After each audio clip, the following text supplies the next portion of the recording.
നിരവധി സൈനികരുടെ മരണത്തിനിടയാക്കിയ ഭീകരാക്രമണത്തിൽ നിന്നും രാജ്യം കരകയറിക്കൊണ്ടിരിക്കുകയാണ്. അതേസമയം തന്നെ മറ്റൊരു ഞെട്ടിക്കുന്ന വിവരമാണ് പുറത്തുവരുന്നത്. നിരവധി ഭീകരാക്രമണങ്ങളിലൂടെ രാജ്യത്തിന്റെ ഉറക്കം കെടുത്തിയ മൗലാന മസൂദ് അസർ ഇന്ത്യയിൽ അറസ്റ്റ് ചെയ്യപ്പെട്ടപ്പോൾ ലഭിച്ചത് പാക് മണ്ണിൽ തീവ്രവാദ സംഘടനകളുടെ പ്രവർത്തനങ്ങളെ കുറിച്ചുള്ള ഞെട്ടിക്കുന്ന വിവരങ്ങളാണ്.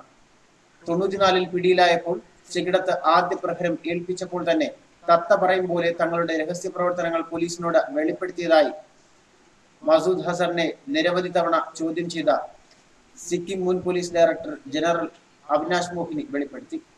99-ൽ ഭീകരർ റാഞ്ചിയ ഇന്ത്യൻ എയർലൈൻസിന്റെ യാത്രാ വിമാനം മോചിപ്പിക്കുന്നതിന് വേണ്ടിയാണ് മസൂദിനെ അന്നത്തെ BJP സർക്കാർ മോചിപ്പിച്ചത്. വ്യാജ പോർച്ചുഗീസ് പാസ്പോർട്ട് ഉപയോഗിച്ചാണ് മസൂദ് അസർ ഇന്ത്യയിലേക്ക് പ്രവേശിച്ചത്. ജെയ്ഷെ മുഹമ്മദ് രൂപീകരിച്ച നിരവധി ആക്രമണങ്ങൾക്കാണ് പിന്നീട് നേതൃത്വം നൽകിയത്. പാർലമെന്റ്, പത്താൻകോട്ട് സൈനിക താവളം, ജമ്മുവിലെ ഉറിയിലും സൈനിക ക്യാമ്പുകൾ തുടങ്ങി കഴിഞ്ഞ ദിവസം നടന്ന പുൽവാമ ആക്രമണത്തിന്റെ വരെ സൂത്രധാരൻ മസൂദ് അസറാണ്. കസ്റ്റഡിയിലിരിക്കെ പാകിസ്ഥാനിലെ തീവ്രവാദ സംഘടനകളിലേക്കുള്ള റിക്രൂട്ട്മെന്റിനെ കുറിച്ചും ISI പ്രവർത്തനങ്ങൾ സംബന്ധിച്ചും സുപ്രധാന വിവരങ്ങൾ ലഭിച്ചതായി മോഹനനി വ്യക്തമാക്കി.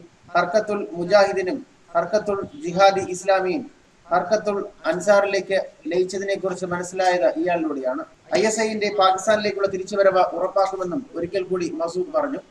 ഇത് അന്വർത്ഥമാകും വിധം ഇയാളുടെ അറസ്റ്റ് 10 മാസം പൂർത്തിയായപ്പോൾ ഡൽഹിയിൽ ചില വിദേശികളെ ഭീകരർ തട്ടിക്കൊണ്ടുപോയി. അസഹറിന്റെ മോചനത്തിന് വിലപേശിയെങ്കിലും പരാജയപ്പെട്ടു.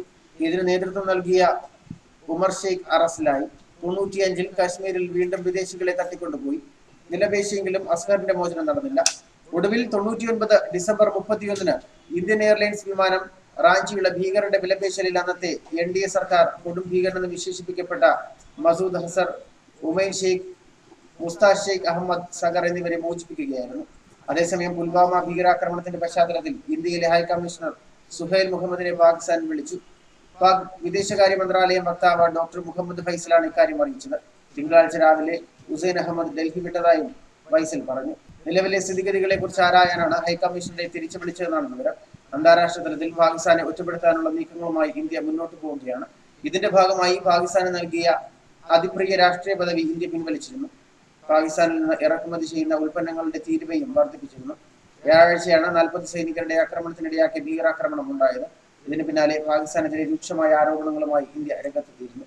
ന്യൂസ് ഡെസ്ക് മലയാളി വാർത്ത.